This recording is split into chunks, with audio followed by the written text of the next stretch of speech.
হযরত ওমর দিনের বেলা আদালতে বিচার আচার করেন, রাতের বেলা ঘুমায় না। তাহাজ্জুদের টাইমে বের হয়ে গেছে এলাকায় ঘুরে আমার প্রজাদের কি হালাত। হঠাৎ করে জঙ্গলের পার্শ্বে দেখে একটা ছোট ঘরের মধ্যে কথার আওয়াজ। ওমরে ফারুক রাদিয়াল্লাহু তাআলা আনহু গোপনীয়তা রক্ষা করে আস্তে করে ঘরের পার্শ্বে দাঁড়ায় শুনে মা আর মেয়ে কথা বলে দুইজনে।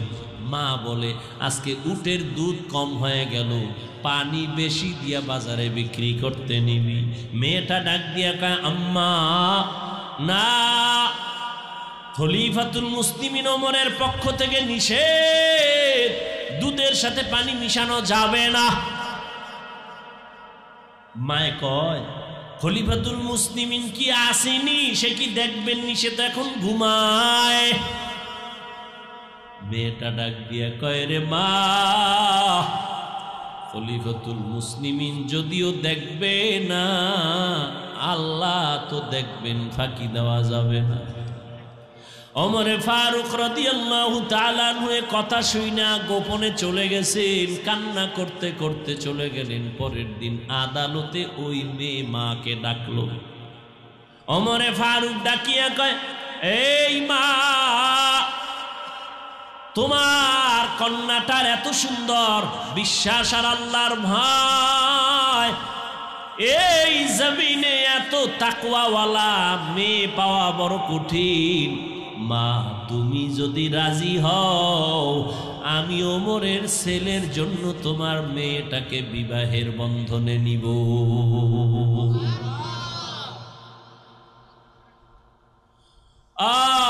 আল্লাহর ভয়, তাকওয়া আজকে ভয় নাই, যত অন্যায় চলতেছে আল্লাহর ভয় নাই, জবাবদিহিতার চিন্তা নাই। আল্লাহ বলেন, আমার ভয় অন্তরে জমা করো, আমার ভয়, আমার আযাবের ভয়। একটা ছাত্র যদি ওস্তাদের শাস্তির কারণে কান্না করে ভয়, একটা সন্তান যদি মা বাবার শাস্তির কারণে ভয়ে কান্না করে। ওরে সাহাবায়ে কেরামরা, যাদেরকে আল্লাহ জান্নাতের গ্যারান্টি দিলেন, তাদের ইতিহাস পড়ো, মৃত্যু পর্যন্ত শুধু কান্নার আওয়াজ। আল্লাহর আদালতে কেমনে দাঁড়াবো? ও আল্লাহর বান্দারা, আল্লাহ পাক রব্বুল আলামিন আমাদেরকে আকল দান করলেন, বুদ্ধি দিলেন, ভালো মন্দ যাচাই করার সুযোগ দিলেন। খলিফাতুল মুসলিমিন ওমরে ফারুক রাদিয়াল্লাহু তাআলা আনহু, তিনি খেলাফতের দায়িত্বে আছেন। ওই সময় বাইতুল মালের জিম্মাদারি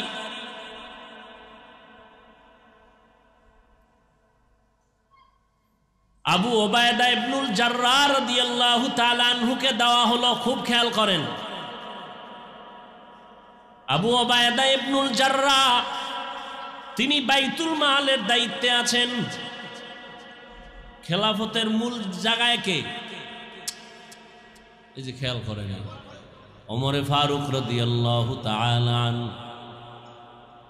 ঈদের আগের দিন ঈদ আসছে, একটু খরচ বেশি না কম?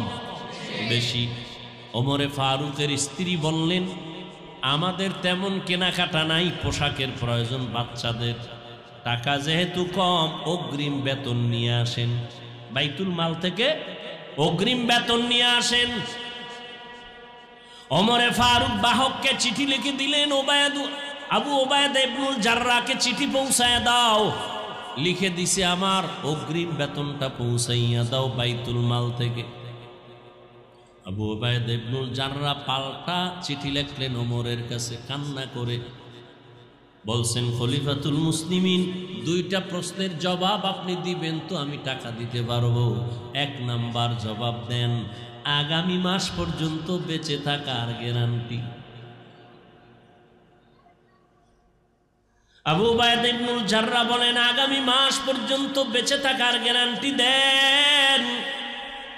দ্বিতীয় প্রশ্ন, আগামী মাসে যে আপনি থাকবেন, এখন যে খেলাফতের দায়িত্বে আছেন, আগামী মাসে থাকবেন কিনা খেলাফতে, জনগণ রাখবে কিনা গ্যারান্টি দেন। কি আপনি তো ভাবছেন থাকবেন, কিন্তু জোহরের আগে হেলিকপ্টারে যাওয়া লাগবে, তখন কি উপায়? কথা কয় না, মাওলাই পারেনি। আগামী মাস পর্যন্ত ক্ষমতার চেয়ারে বসে থাকবেন, এই গ্যারান্টি আছে কিনা? ওমর চিঠি পাইয়া কান্দেন, আল্লাহর কাছে দোয়া করে, আল্লাহ আবু ওবায়দ ইবনুল জাররাহকে তুমি কবুল করো, হায়াত বাড়াও। আবু ওবায়দ ইবনুল জাররাহ আমার সতর্কবাণী করে দিল, ও আল্লাহ তুমি তাকে কবুল করো। নবীও দোয়া করেছেন আবু ওবায়দা ইবনুল জাররাহর জন্য। আল্লাহর ভয় যদি অন্তরে না থাকে, এটা সম্ভব না। ওমরের খেলাফত চলতেছে, হঠাৎ দেখেন হযরত ওমর দুই বড় এক ব্যক্তি, দুইজন একটা বাচ্চা বালককে নিয়ে আসতেছে, ঢেসরায়া টানতে টানতে আদালতে। ওমর বলে, এই বাচ্চাটা বালকটাকে কেন নিয়ে আসছো? দুই ব্যক্তি বলে, আমরা বিচারের দাবি নিয়ে আসছি। কি বিচার? বলে, এই বালক আমার আব্বাকে মেরে ফেলেছে। খেয়াল করেননি, আমার আব্বাকে মেরে ফেলেছে। ওমর ডাক দিয়া কয়, রে বালক, এই দুই মানুষ ভাই, ওর বাবারে মারছো কিনা? বলে, হ্যাঁ মেরেছি, তবে আমি ইচ্ছা করে মারি নাই। আমি রাখাল, আমার পালিত উটের উপরে এসে একটা পাথর নিক্ষেপ করেছিল, যে কোনো কারণে আমার উট মরে মরে যাবে অবস্থা, আমি রাগ করে পাথরটা উল্টা আবার মারছি, তার মাথায় গিয়া লাগছে, সে মারা গেছে। ওমর বললেন, এখন তোমার ফয়সালা হয়ে যাবে। কি হবে? তোমার গর্দান উড়ায় দিতে হবে, এটাই ফয়সালা। বালক কয়, আমারে 3 দিনের একটু সময় দেন, আমার একটা মনের আশা। বলে, কি? বলে, আমার এক ভাই আছে বাড়িতে, গোপন জায়গায় আমার কিছু সম্পদ আছে, আমার ভাই জানে না। আমি গিয়া সম্পদটা ভাইয়ের হাতে বুঝাইয়া এরপরে চলে আসব। কয়দিন? 3 দিন। ভালো করে খেয়াল করেন, 3 দিন। ওমর বলে, তুমি যে বাড়ি গিয়ে আবার ফেরত আসবা, তার গ্যারান্টি কি? একজনারে যদি জিম্মাদারি বানায় দেও, তোমারে ছাইরা দেব। যদি তুমি সময় মতো না আসো, তোমার জিম্মাদার যে হবে তার কল্লা ফালাবো, এটাই হবে বিচার। এবার বালক ডাক দিয়া কয়, আমার ভাই কাছে আমানতটা দিয়ে আসবো। একজন জিম্মাদার কে আছে এই আদালতে? কেউ দাঁড়ায় না, কেউ রাজি হয় না। শেষ পর্যন্ত নিরুপায় বালক, এবার তাকে ফাঁসির মঞ্চে নিয়ে যাবে।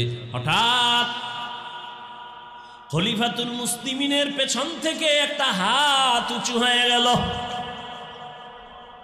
কে হাত উঁচু করেছেন?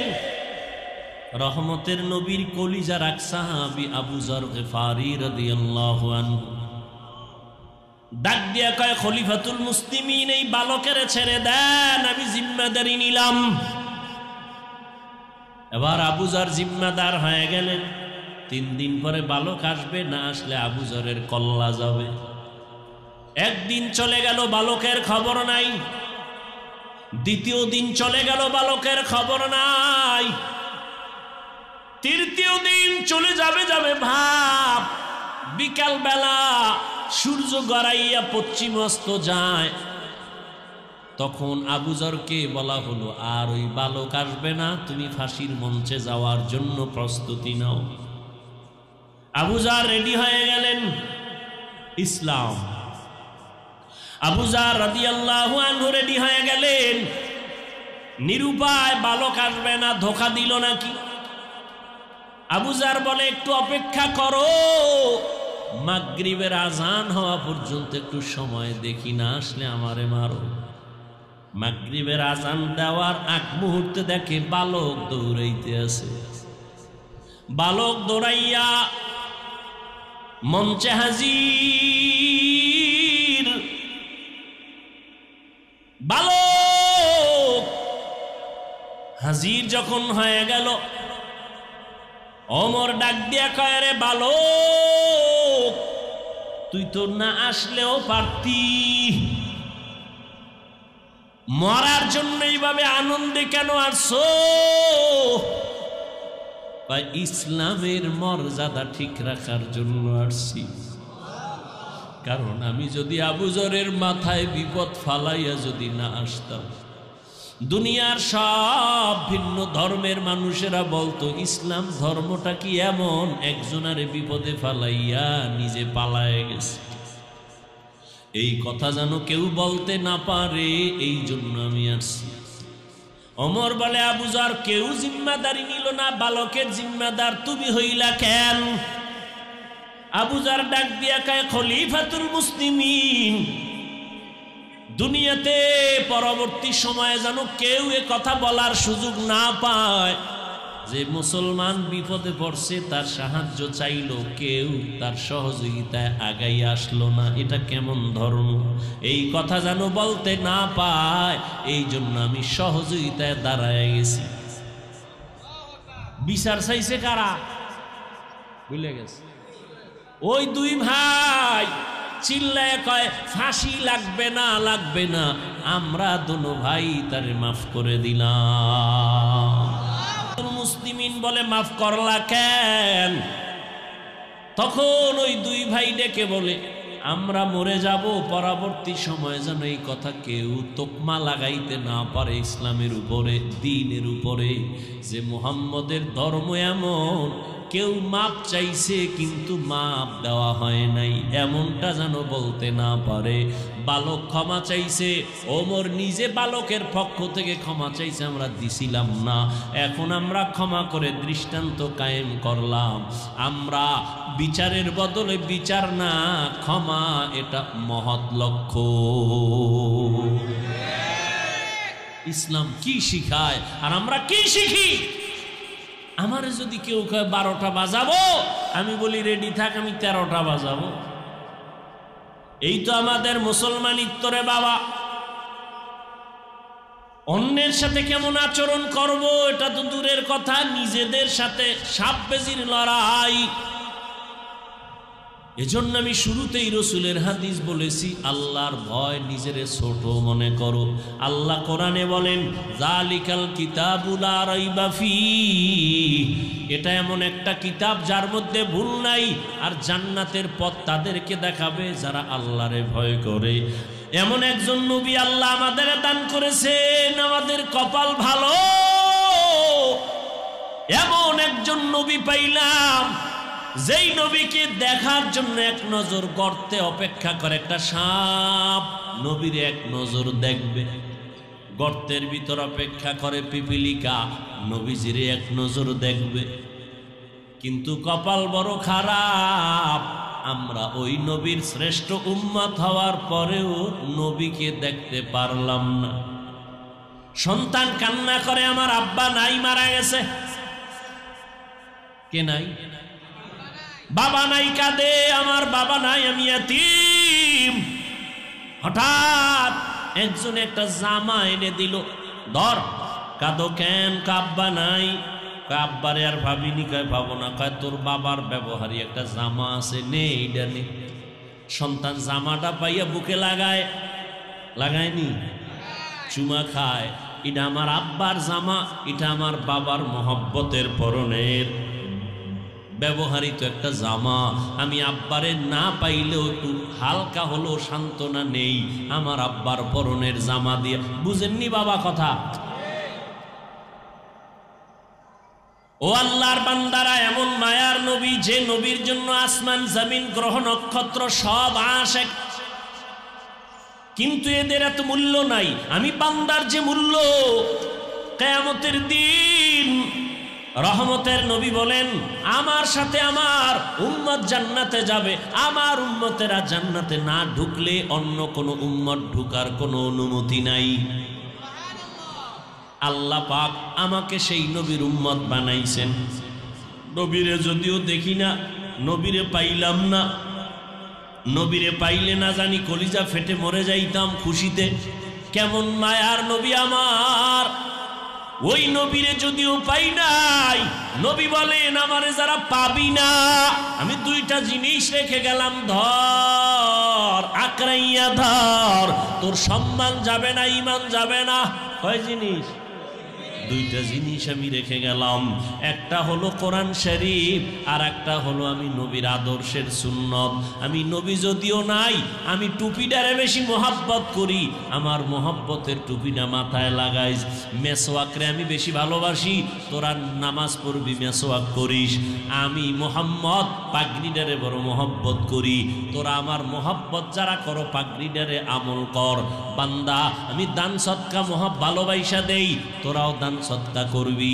আমি এতিমের মাথায় হাত বুলায় ভালোবাসা দিয়েছি, তোমরাও গরিবের মোহাব্বত করিও, তোমরাও দুর্বল মানুষের উপরে মায়া করিও, দয়া করিও। খবরদার কারো উপরে জুলুম করবা না। আমি মোহাম্মদ যা তোমাদের কাছে রেখে গেলাম ধরিয়া রাখিও। আমি কিয়ামতের দিন তোমার এই মায়ার কারণে তোমার জন্য সুপারিশ করে জান্নাতের ফয়সালা করব। সহজ কথা বুঝি, কিন্তু সময়ের কালে মানে না, সময় কালে মানি না রে বাবা। আল্লাহ বলেন আলিফ লাম মিম, এই অক্ষরগুলোর তর্জমা ব্যাখ্যা দুনিয়ার কোন মুফাসসিরিনে কেরাম জানেন না।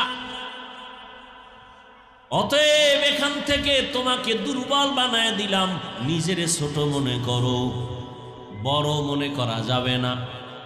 বড় যে মনে করে তার পতন মরার আগেই শুরু হয়ে যায়। বড় বড় বড় দাবি করার একমাত্র যিনি উপযুক্ত তিনি আমার আল্লাহ আকবার। সব থেকে বড় কে? যার বড়র উপরে আরো বড় আছে সে কি আর বড়? হ্যাঁ, আপনি টাকায় বড়, কিন্তু আপনার থেকে টাকাওয়ালা আরো নাই, তাহলে আপনি কিসের বড়? আপনি ক্ষমতার পাওয়ার দেখায় বলবেন আমি বড়, আপনার থেকে আরো পাওয়ারওয়ালা আছে, অতএব আপনি বড় না। আমার মাওলার থেকে পাওয়ারওয়ালা কেউ নাই, আমার আল্লাহ বড়। আমার আল্লাহর থেকে ধনী কেউ নাই, আমার আল্লাহ বড়। ইয়া আইয়ুহান নাস আনতুমুল ফুকারাউ ইলাল্লাহ ওয়াল্লাহু হুয়াল গনিয়্যুল হামিদ।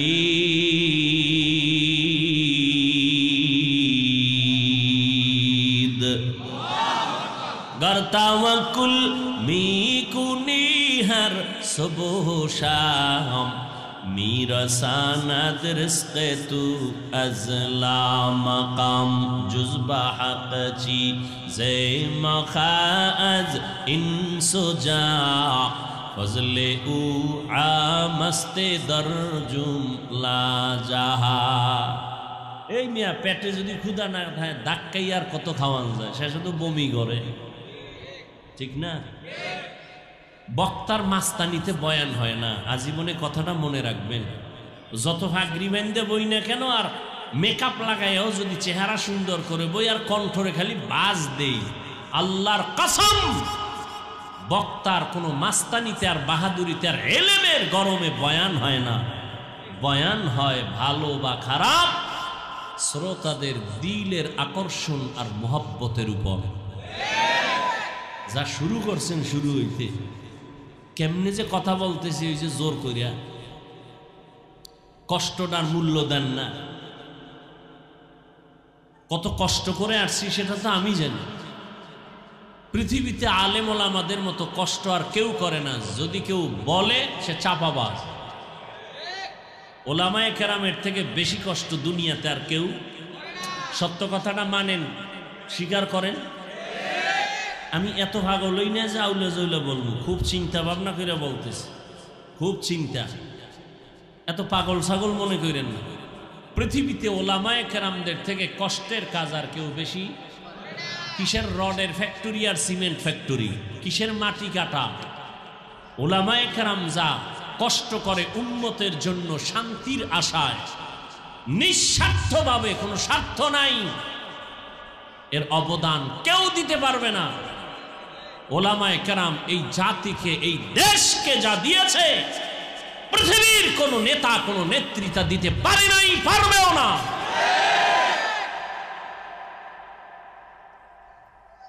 দুনিয়াতে যারা কিছু দেয় তারা কিছু চায়, কিছু এক কথায় বলবো ও যুবক, কথাটা লিখে রাখবি, পারলে রাস্তার মোড়ে টানায় দিবি পেস্টুন বানাইয়া, 200-300 টাকাও যদি খরচ যায় লিখে লিখে টানায় দিবি। দুনিয়ায় যত বন্ধু আর বান্ধবী পাইছো, আল্লাহর কসম একবার, আল্লাহর কসম 2 বার, আল্লাহর কসম 3 বার, কসমের কথা যদি বিশ্বাস না করো তোর ঈমান নাই। ওয়াল্লাহি বিল্লাহি তাল্লাহি কসম করে বলি, শুনে রাখ রে যুবক, জীবনে যত বন্ধু পাইছো সব ধান্দাবাজ, স্বার্থপর। একমাত্র নিঃস্বার্থ তোর কলিজার বন্ধু এই জমিনে একমাত্র উলামায়ে কেরাম। আর সব ধান্দাবাজ, স্বার্থপর। স্বার্থে আঘাত লাগলে দল থেকেই নাম কাটবে না, কল্লা কেটে দিবে। কেমন দল করো, কেমন দল করো যে স্বার্থে আঘাত লাগলে নাম কাটবে না, কল্লা কাটবে। আর উলামায়ে কেরাম তোমাদের পাও ধরে ধরে বয়ান করে, তাবলিগওয়ালারা, পীর সাহেবরা, জুমার খতিব সাহেবরা, বিনিময়ে তুমি গালি ছাড়া কিছুই দাও না, বকা দাও, সালাম দাও না, বাপ লইয়া থাকো হুজুর আমারে দিবে। কারণ আমগো মসজিদের টাকা নিয়ে চলে, খানা খায়। আমি কেন ইমাম সাহেবরে সালাম দিব? আমি রিক্সা ড্রাইভারের ইমাম সাহেব সালাম দিবে।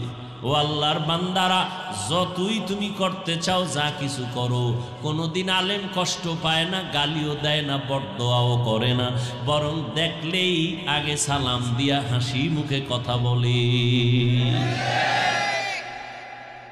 মহামারী করোনায় মাস্কের উপরে মাস্ক, ট্রিপল মাস্ক লাগায় মরবে না।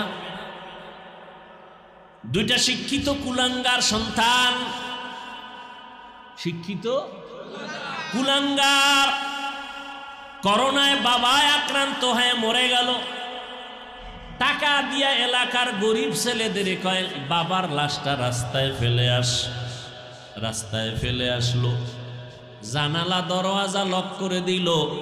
সন্তান একটা নজর তাকাইয়াও দেখলো না বাবার লাশটা কুত্তায় খাইলো নাকি জানাজা হলো। ও জাতি, ইতিহাস ভুলিও না রে বাবা।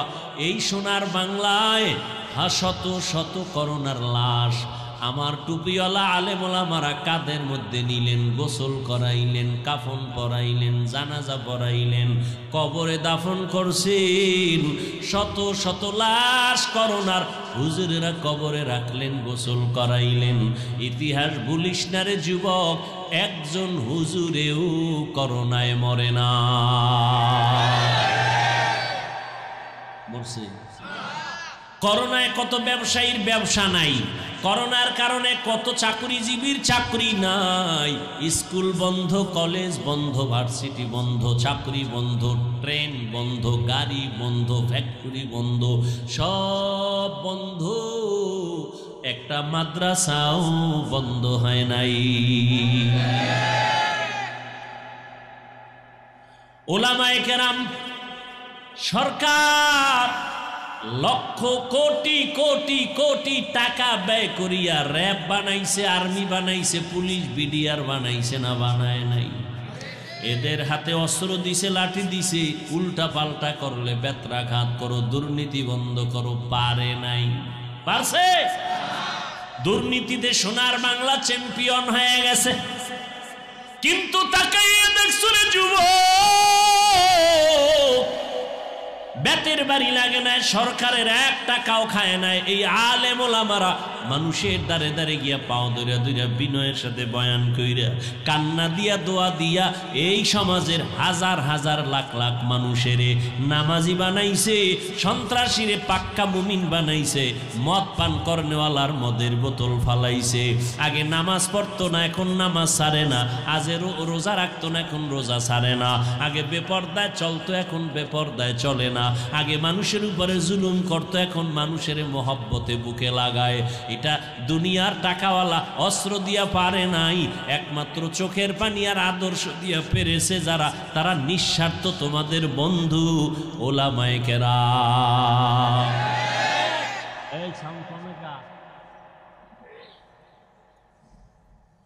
ভাইরা আমার, এখানে এক ওয়াজ চলতেছে আর ওদিকে আর এক ওয়াজ চলতেছে। শুরু হইতে হনে কে যে বয়ান করে আল্লাহ জানে। মানুষের জ্ঞান, ওই যে বললাম বুঝ, মানুষের বুঝ।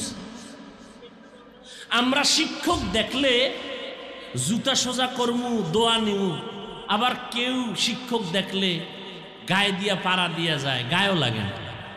বুঝ। কেউ অধীর আগ্রহে কষ্ট করে, কেউ বসা, কেউ দাঁড়ানো বয়ান শুনতেছে, হ্যাঁ, আর কেউ অন্য জগৎ নিয়ে চিন্তা আছে। কি পেটের ধান্দা আছে নি অনেক, তবারক, খিচুড়ি, হ্যাঁ, কি হেন কি হালুয়াটা কি, এত কথা।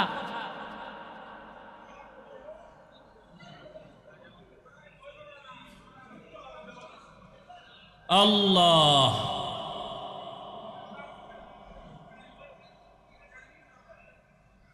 আল্লাহ আমাদের সবাইকে হেদায়াত দান করেন। হেদায়াত বড় কঠিন জিনিস। এই মিয়া, পুলিশে আর পুলিশের নাম লইলে ঝামেলা। পুলিশের উপর একটা আস্থা নষ্ট হয়েছে অনেকের, না? এই দোষ পুলিশের না, কোন পুলিশের দোষ না। কি যাও, এটা আপনারাও বুঝেন। পুলিশে আসামি ধইরা থানায় নিয়ে ফিডা দিছে। কি দিছে? আসামি কোনো কান্না নাই, হুদা চিল্লায়, কোনো কান্না। খুব খেয়াল করেন তো কথাটা। আর একজন আল্লাহর প্রিয় বান্দা স্টেজে বসে ওয়াজ করতেছে, 500 হাত দূরে বসে একটা যুবক কাঁদতেছে। ওরে মারলো কে? একটু বুঝো বাবা, জ্ঞান খাটাও। পুলিশে আসামি পিটায়, কাঁদে না। আর একজন আল্লাহর বান্দা বয়ান করে, 500 হাত দূরে বসে একটা যুবক হাউমাউ করে কাঁদে, আল্লাহ মাফ করে দাও। ওরে মারলো কে? একটু ব্রেন খাটাও, জ্ঞান খাটাও। কয়দিন আর বাহাদুরি করবা? মহামারী করোনায় কত তাজা লাশ চোখের সামনে চলে গেল। এমন একটা দিন নাই পানির নিচে, গাড়ির নিচে লাশের খবর নাই। কয়দিন আর বাহাদুরি করবি রে যুবক? কয়দিন আর বাহাদুরি করবা? যতই মাস্তানি করো, মরণ যেদিন আসবে কেউ তোমারে আর কাছে ডাকবে না, কাছে আসবে না। আল্লাহ পাক রব্বুল আলামিন বলেন, যালিকাল কিতাবু লা রাইবা ফীহি, এটা কোরআন এমন একটা কিতাব যার মধ্যে কোনো ভুল আছে? ভুল 1500 বছর পর্যন্ত কত শত মহা ব্যক্তিরা আল্লাহর কোরআনের ভুল বের করার জন্য অপচেষ্টা করেছিল, পারে নাই।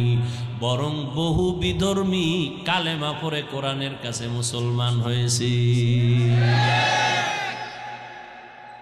আমরা তো এখনো বলি কোরআন শরীফের একটা ভুল বের করে দাও। এটা তো আমরা সিন্ধুকে তালা মেরে রাখি নাই, এটা ওপেন। হিন্দু ভাই যদি বলে কোরআন পড়বো, আমি টাকা দিয়ে কিনে দিব, নাও তুমি পড়ো। কারণ এটা এমন একটা কিতাব যেটা ধরলে বরকত হয়, যেটা দেখলেও বরকত, যেটা পড়লেও বরকত হয়। যেই কথা শুনলে এত দিল কাঁদে, দুনিয়ার আর কোনো কবিতা এত দিল কাঁদে না। এই কালামে জিন্দা কুরআনে হাকিম, হিকমতে উলায়া জালাস্তু কাদিম। আল্লাহর কোরআনে কোনো ভুল আসেনি? এই যুবকেরা বলো বাবা, আল্লাহর কোরআনে কোনো ভুল আসেনি? আমাকে একটু জবাব দাও। এই কোরআন আল্লাহ পাক যে দিলেন, নবী বললেন 2 জিনিস ধরে রাখো, কোরআন আর আমি মুহাম্মদের আদর্শ। ও যুবক বাবারা, মদিনার নবীর আদর্শে টুপি বললাম, দাড়ি রাখলাম, নামাজ পড়ি, পর্দা করি, হালাল খাই, গালি দেই না। বলো আমগো সম্মান কমছে, তুমগো সম্মান বাড়ছে? হ্যাঁ, বরং সারা দুনিয়াতে মুসলমানের দুশ্মন। এরপরও 1500 বছর পরেও দেখো, যাদের কাছে নবীর আদর্শ আছে এদের সম্মান এখনো কমে নাই। হিন্দুরাও সম্মান করে, মহব্বত করে, ভিন্ন ধর্মের মানুষেরাও মহব্বত করে, সম্মান করে।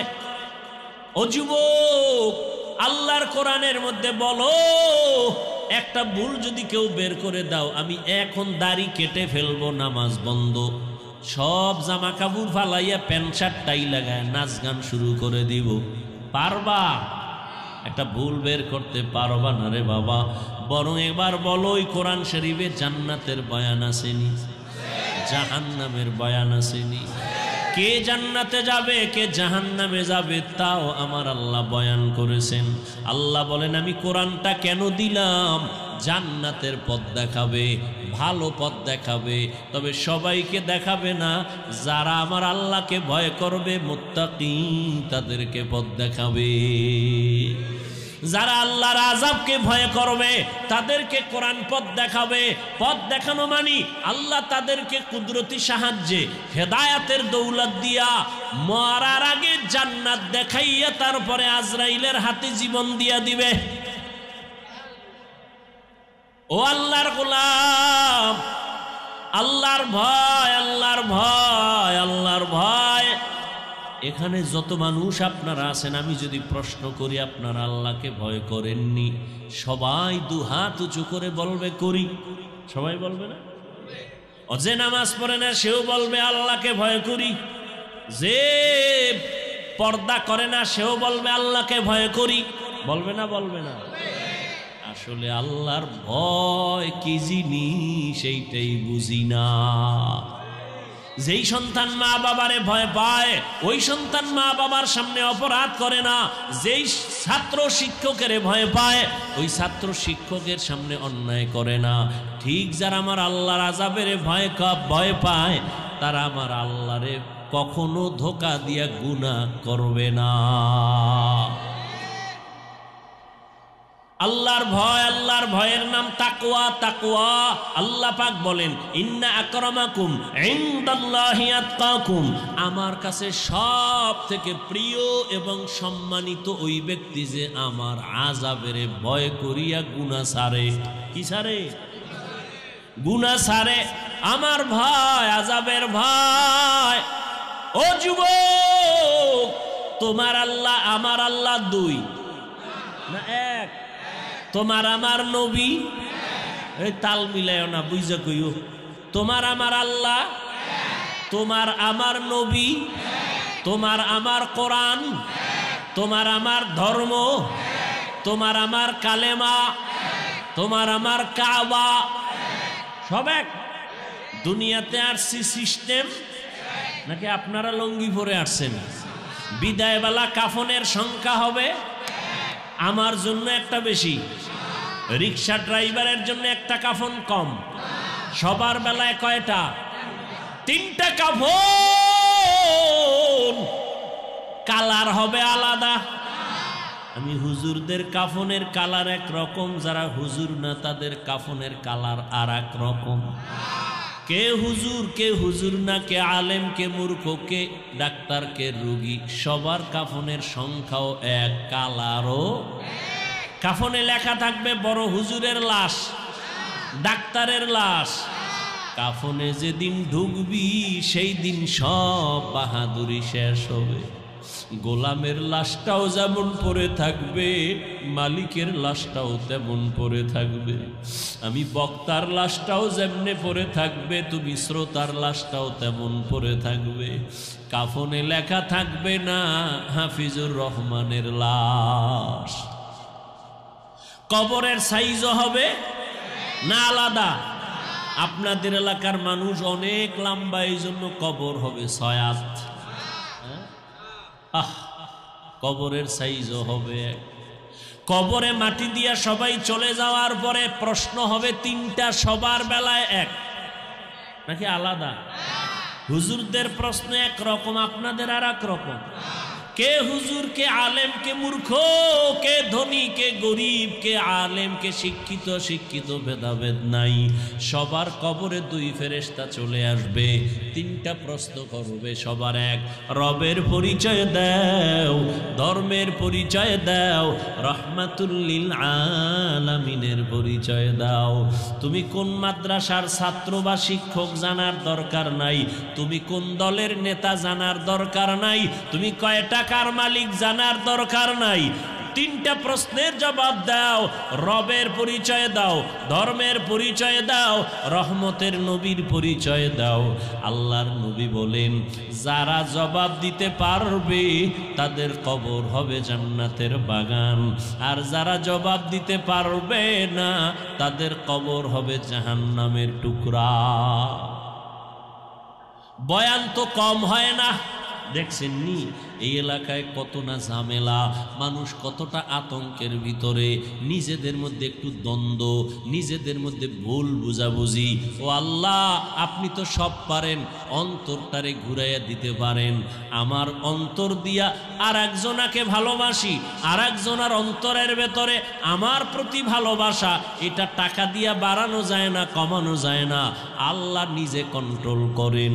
ও আল্লাহ, এই পার্বত্য অঞ্চলের যে যেই দল আর জাতি বর্ণ যে যাই হোক না কেন, সবাইকে মিলে মিশে এ জমিনে বিচরণ করার তৌফিক দান করে। এত বয়ান, এত বয়ান, এত বয়ান, তাবলিগওয়ালাদের বয়ান, পীর সাহেবদের বয়ান, জুমার দিনের বয়ান, আমগো বক্তাদের বয়ান, এরপরও ফলাফল শূন্য। আলেম ওলামা বেশি, মাদ্রাসা বেশি, মসজিদ বেশি, তাবলিগ বেশি, নাকি না কম? বেশি। বেনামাজি কমছে, কমছে, বেপর্দা কমছে নি? বিষয় কি? একটা বাড়লে আর একটা কমে যাবে। আলেম বাড়লো, মাদ্রাসা বাড়লো, মসজিদ বাড়লো, বয়ান বাড়লো, তাবলিগ বাড়লো, পীর বাড়লো, বেনামাজি কমে না কেন? বেপর্দা কমে না কেন? রক্তপাত কমে না কেন? বরং আরো ভয়ানক অবস্থা। এর একটাই মাত্র কারণ, যতদিন পর্যন্ত মানুষের অন্তরে তাকওয়া আসবে না, আল্লাহর ভয় আসবে না, কোনো বয়ানে কাজ হবে না। আর একটু শুনবেন বয়ান, দেখেন আল্লাহর ভয় কত কঠিন। খলিফাতুল মুসলিমিন ওমরে ফারুক রাদিয়াল্লাহু তাআলা আনহু, তিনি খেলাফতের দায়িত্বে আছেন। ওই সময় বাইতুল মালের জিম্মাদারি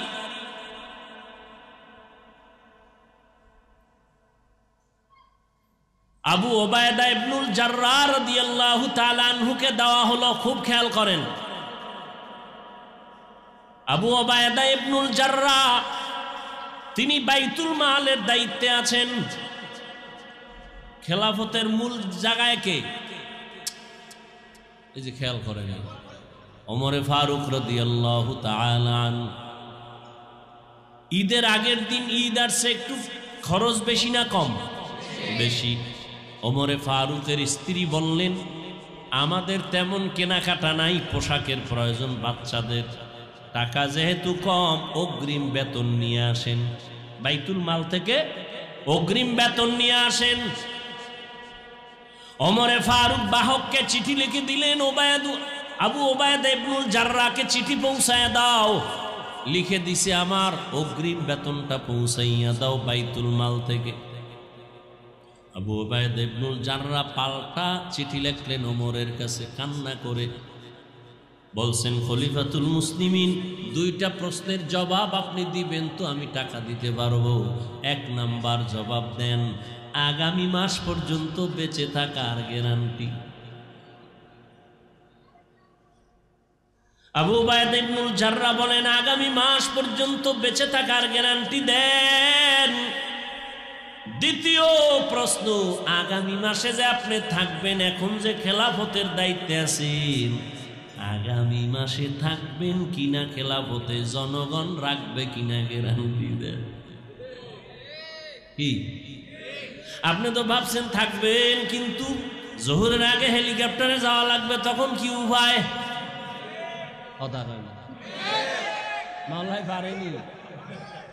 আগামী মাস পর্যন্ত ক্ষমতার চেয়ারে বসে থাকবেন, এই গ্যারান্টি আছে কিনা? ওমর চিঠি পাইয়া কান্দেন, আল্লাহর কাছে দোয়া করে, আল্লাহ আবু ওবায়দ ইবনুল জাররাহকে তুমি কবুল করো, হায়াত বাড়াও। আবু ওবায়দ ইবনুল জাররাহ আমার সতর্কবাণী করে দিল, ও আল্লাহ তুমি তাকে কবুল করো। নবীও দোয়া করেছেন আবু ওবায়দা ইবনুল জাররাহর জন্য। আল্লাহর ভয় যদি অন্তরে না থাকে এটা সম্ভব না। আল্লাহর ভয় এত দামি একটা ভয়। হযরত ওমর দিনের বেলা আদালতে বিচার আচার করেন, রাতের বেলা ঘুমায় না। তাহাজ্জুদের টাইমে বের হয়ে গেছে এলাকায় ঘুরে, আমার প্রজাদের কি হালাত। হঠাৎ করে জঙ্গলের পার্শ্বে দেখে একটা ছোট ঘরের মধ্যে কথার আওয়াজ। ওমরে ফারুক রাদিয়াল্লাহু তাআলা আনহু গোপনীয়তা রক্ষা করে আস্তে করে ঘরের পার্শ্বে দাঁড়ায় শুনে মা আর মেয়ে কথা বলে দুইজনে। মা বলে, আজকে উটের দুধ কম হয়ে গেল, পানি বেশি দিয়া বাজারে বিক্রি করতে নিবি। মেয়েটা ডাক দিয়া কয়, আম্মা না, খলিফাতুল মুসলিমিন ওমরের পক্ষ থেকে নিষেধ, দুধের সাথে পানি মিশানো যাবে না। মায়ে কয়, খলিফাতুল মুসলিমিন কি আসেনি, সে কি দেখবেননি, সে তো এখন ঘুমায়। মেয়েটা ডাক দিয়া কয়, রে মা, খলিফাতুল মুসলিমিন যদিও দেখবে না, আল্লাহ তো দেখবেন, ফাঁকি দেওয়া যাবে না। ওমরে ফারুক রাদিয়াল্লাহু তাআলা আনহু কথা শুইনা গোপনে চলে গেছেন, কান্না করতে করতে চলে গেলেন। পরের দিন আদালতে ওই মেয়ে মাকে ডাকলো। ওমরে ফারুক ডাকিয়া কয়, এই মা,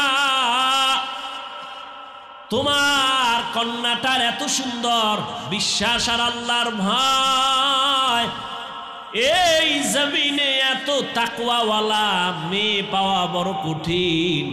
মা, তুমি যদি রাজি হও, আমি ওমরের ছেলের জন্য তোমার মেয়েটাকে বিবাহের বন্ধনে নিব।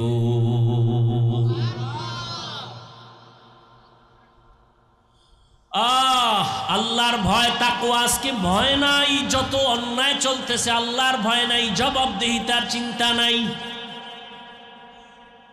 আল্লাহ বলেন, আমার ভয় অন্তরে জমা করো, আমার ভয়, আমার আযাবের ভয়।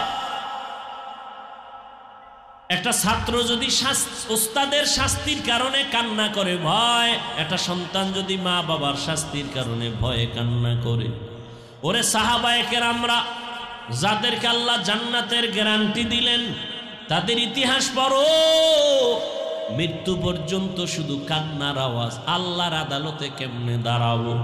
ও আল্লাহর বান্দারা, আল্লাহ পাক রব্বুল আলামিন আমাদেরকে আকল দান করলেন, বুদ্ধি দিলেন, ভালো মন্দ যাচাই করার সুযোগ দিলেন। ও আল্লাহর বান্দা, ও যুবক বাবারা, আমি তোমাদেরকে যত বয়ান দিলাম, আমি কিন্তু বলি নাই হুজুর হও, পাগড়ি লাগাও, তসবিহ হাতে লাগাও, স্কুল ছেড়ে দাও, কওমি মাদ্রাসায় যাও, একবারও বলি নাই। বরং আমি তোমাদের সান্ত্বনা দিয়া বলি, বাবা, স্কুলে বড় বাধা নাই, কলেজে বড় বাধা নাই, চাকরি করো বাধা নাই, মা বাবার খেদমত করো, দোয়া নাও। ও আল্লাহর বান্দা, উলামায়ে কেরামের পরামর্শ নিয়া নবীর তরিকায় চলো। তুমি ডাক্তার হও, ইঞ্জিনিয়ার হও, প্রফেসর হও, কোনো বাধা নাই রে বাবা। তবে দাবি আমার বেয়াদব হইবা না, তোমার ব্যবহারে যেন মা বাবা কষ্ট না পায়, তোমার আচরণে আলেমরা কষ্ট যেন না পায়, তোমার ব্যবহারে মুরব্বীরা যেন কষ্ট না পায়। ও যুবক বাবারা, আজকে আমিও তো তোমার মতো প্যান্ট শার্ট টাই লাগায় দাড়ি কাইটা রাস্তায় যদি ঘুরতাম, কেউ আমারে বাধা দিত না। টুপি মাথায় দিলে মাথাটা গরম লাগে, তোমার থেকে কম বুঝি না। দাড়ির কারণে যৌবনের ভাব চলে যায়, কম বুঝি না। লম্বা জামার কারণে শরীর গরম লাগে, তাও বুঝি। তারপরও কেন দাড়ি ফালাই না, কেন টুপি ফালাই না রে বাবা? একমাত্র কারণ, একটু আগেও তোমাদের থেকে স্বীকৃতি নিলাম যুবক, আল্লাহর কোরআন সত্য, আল্লাহর নবীর কথা সত্য।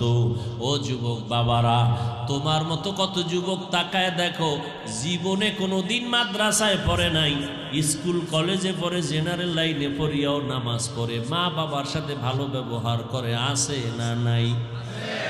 তুমি তোমাকে জিজ্ঞাসা করো, তুমি কেন পারো না? তোমার মতো যুবক রাস্তায় গাড়ি চালায়, টাইম মতো নামাজ পড়ে নাই। তুমি তোমাকে বলো তুমি কেন পারো না? আমি তো তোমাকে হুজুর হইতে বলি নাই, আমি তোমাকে কওমি মাদ্রাসায় যেতে বলি নাই, আমি তোমাকে তাবলীগ করতে বলি নাই। বলো তোমার মতো যুবক সন্তানটা রাস্তায় গাড়ি চালায়, নামাজ ছাড়ে না। তোমার মতো যুবক বাবা নদীর মধ্যে মাছ ধরে, নামাজ ছাড়ে না। কৃষি কাজ করে, নামাজ ছাড়ে না। শ্রমিকের কাজ করে, নামাজ ছাড়ে না। তুমি কেন পারো না? র্যাব, আর্মি, পুলিশ, বিডিআর এর চাকরি করে, নামাজ ছাড়ে না। তুমি কেন পারো না রে বাবা? ও আল্লাহর বান্দা, কি ভাবছো মনে হয় আল্লাহর কোরআন কি মিথ্যা মনে করেছো? না না, মিথ্যা না। ও যুবক বাবা, আল্লাহর কোরআনে সব কিছু বলে দিছেন। ও আল্লাহর গোলামেরা, মনটাকে একটু বুঝাও। তোমার আমার মতো যুবক যদি স্কুল কলেজে পড়িয়া নামাজ পড়ে, তুমি আমি কেন পারবো না? ও বৃদ্ধ বাবাজিরা, আপনাদের মতো বুড়া মানুষ মসজিদে গিয়া নামাজ পড়ে 5 বেলা, আপনি কেন পারবেন না? ও পর্দার আড়ালের মা বোনেরা, আপনাদের মতো কত মা বোন স্বামীর মাল হেফাজত করে, 5 ওয়াক্ত নামাজ পড়ে, মোবাইলে সময় নষ্ট করে না। ও মা, আপনাদের এত সম্মান, এত মর্যাদা, আপনারা এক সময় নতুন শাড়ি পরিয়া কত আনন্দ করিয়া স্বামীর ঘরে আসছেন। একদিন এমন সামনে আসবে সাদা কাফন পরিয়া কবরের দেশে যেতে হবে রে মা। সন্তান মা মা বলে কাঁদবে, মা আপনার জবানে কোনো আওয়াজ হবে না। এরে আম্মা জান, আপনাদের এত মর্যাদা আল্লাহ দিলেন, আপনারা নবীদের মায়ের মতো মা, সাহাবায়ে কেরামদের মায়ের মতো মা। এই স্টেজে 5টা সন্তানের মাথায় পাগড়ি দেওয়া হলো, ওরা কোরআনের হাফেজ হয়ে গেছে। ও মা, আপনার কি মনে চায় না আপনি একটা ভালো সন্তানের মা হবেন? আপনার সন্তান ডাক্তার হবে, তবে বেয়াদব হবে না। আপনার সন্তান ইঞ্জিনিয়ার হবে, তবে বেয়াদব হবে না। আপনার সন্তানের দ্বারা কোনো আলেম কষ্ট পাবে না। আপনার সন্তানের আচরণে কোনো মা বাবা মুরব্বীরা কষ্ট পাবে না। এমন একটা আদর্শ সন্তান যদি চান, তাহলে আপনাকে আদর্শবান হতে হবে, আপনার ব্যবহার চরিত্র সুন্দর রাখতে হবে। ও আম্মা জানেরা, এখনো সময় আছে, তওবা করে নেন। মরণের পরে কবরে গেলে কেউ আপনার আর আপন থাকবে না। ও যুবক বাবারা, আল্লাহর কাছে মনে মনে তওবা করো আর বলো, হে মালিক, জীবনে শয়তানের ধোকায় কম গুনাহ করি নাই। ও আল্লাহর বান্দারা, আজকে আমার ডানে বামে বন্ধু বান্ধবের অভাব নাই, কিন্তু মরণ যখন আসবে আমার গায়ের গেঞ্জি জামা আমার আপনজনেরা বেলেট দিয়া কেটে কেটে রেখে দিবে, সাদা কাফনের প্যাকেট বানাইয়া এমন জায়গায় কবরে রাখবে যেখানে দিনের বেলাও যাইতে বড় ভয় লাগে। এই চোখের সামনে কত যুবকের লাশ দেখলাম আর জানাজা পড়াইলাম। ও যুবক, ঘুমের বিছানায় তো কত যুবক মরিয়া যায়। তুমি যে ঘুমাইতে যাও, তোমার কি ভয় লাগে না ঘুমের মধ্যে যদি আজরাইল আইসা হাজির হয় আর তুমি উঠতে পারবা না? ও যুবক বাবা, এখনো সময় আছে, তওবা করে নেও। আল্লাহর আযাব সইতে পারবা না রে বাবা। এত আমল, এত নামাজ, এত রোজা, এত সুন্দর ইখলাস আর তাকওয়া সাহাবায়ে কেরামরা করার পরও তারা মৃত্যু পর্যন্ত কান্না করেছেন। আবু বকরের কান্নার আওয়াজ, ওমরের কান্নার আওয়াজ, ওসমান রাদিয়াল্লাহু তাআলা আনহুর কান্নার আওয়াজ। আল্লাহর আদালতে কেমনে দাঁড়াবো? ও বাবারা, তোমার আমার মায়ার নবী, যে নবীর কোনো গুনাহ নাই, সেই নবী পর্যন্ত হাসরের মাঠের কথা স্মরণ করে কান্না করতেছেন। আম্মা জান আয়েশা রাদিয়াল্লাহু আনহা বলেন, নবী আপনি কাঁদেন কেন? কিয়ামতের ভয়ানক অবস্থার জন্য কান্না করি, আমার উম্মতের কি উপায় হবে হাসরের মাঠে? নবীরা পর্যন্ত বেকারার হয়ে কাঁদবেন, উম্মতের কথা ভুলে যাবেন। আমার উম্মতের কি উপায় হবে সেই সময়? আমার উম্মতেরা কোথায় চলে যাবে? আমার উম্মত জাহান্নামে যদি যায়, আমি নবী জান্নাতে যেতে পারবো না। ও নবীর আশেক, নবী যদি কান্না করতে পারেন হাসরের ভয়ঙ্কর অবস্থার কারণে, তোমার আমার কপাল এত খারাপ, গুনার কারণে দিলটা পাথর, এ কারণে চোখে পানি নাই, গুনার কারণে হাত না পাক, চোখ না পাক, জিহ্বা না পাক, অন্তর না পাক। এখনো সময় আছে, তওবা করে নেও। আল্লাহকে মনে মনে ডাকো আর বলো, হে আল্লাহ, এই ময়দানে আমার মতো গুনাহগার আর কেউ নাই রে আল্লাহ। চোখের দ্বারা, হাতের দ্বারা, জবানের দ্বারা কত গুনাহ করেছি। আমার ভাই, আমার মা, আমার বোনেরা কেউ আমার গুনার খবর জানে না। যদি জানতো, কেউ আমাকে আর সমাজে ডাকতো না, সম্মানের চোখে দেখতো না। ও আল্লাহ, আপনি জানেন আমি কত বড় জাহান্নামের আসামি, গুনাহগার। আপনি জানার পরেও রাগ করিয়া সম্মানের চেয়ার থেকে ফালাইয়া দেন নাই, খানা বন্ধ করেন নাই, বাতাস বন্ধ করেন নাই, সূর্যের আলো বন্ধ করেন নাই। দুনিয়াতে একবার, দুইবার, তিনবার অন্যায় করলে পুলিশ ধরিয়া নিয়ে যায়, জেলখানায় দেয়, কত রিমান্ডে দেয়। ও আল্লাহ, আপনি তো একবারও বিপদে ফালাইলেন না। আজকে তওবার নিয়ত করতেছি, জীবনে আর গুনাহ করব না, দাড়ি কাটবো না, বেপরদায় চলবো না, মা বাবাকে কষ্ট দিব না। উলামায়ে কেরামের পরামর্শ নিয়া, নবীর তরিকা মানিয়া চলবো, 5 বেলার নামাজ যথাসময়ে আদায় করব। তওবার নিয়ত যদি করতে পারো ভাই, আমার মাওলার কাছে গোপনে বলো, মরিয়া গেলে যাব, হায়াতের মালিক আমার আল্লাহ, রিজিকের মালিক আমার আল্লাহ। মরিয়া গেল আর নামাজ ছাড়বা না, বেপরদায় চলবা না, দাড়ি কাটবা না, মা বাবাকে কষ্ট দিবা না, নবীজির তরিকা মেনে উলামায়ে কেরামের পরামর্শ নিয়ে চলবা, আল্লাহর ভয় তাকওয়া অন্তরে জমাইবা। যদি তওবা করার মতো কারো অন্তর তৈরি হয়, কোনো মুনাফিকি দুর্বলতা না থাকে, যাদের অন্তরে খাঁটি তওবার নিয়ত আছে, দুটো হাত আল্লাহকে দেখাইয়া দাও। আয় আল্লাহ, আমাদের হাতগুলো কবুল করে নেন, তওবা কবুল করে নেন আল্লাহ। আমরা গুনার কারণে লজ্জিত হইয়া তওবার জন্য হাত তুলেছি, আর গুনাহ করব না, নাফরমানি করব না, আর নামাজ ছাড়ব না, বেপরদায় চলব না, দাড়ি কাটব না, মা বাবার সাথে আর বেয়াদবি করব না। উলামায়ে কেরামের পরামর্শ নিয়ে নবীর তরিকায় চলবো। আমাদের তওবা কবুল করে নেন, তওবার উপরে মজবুত হইয়া চলার তৌফিক দান করেন, আমিন।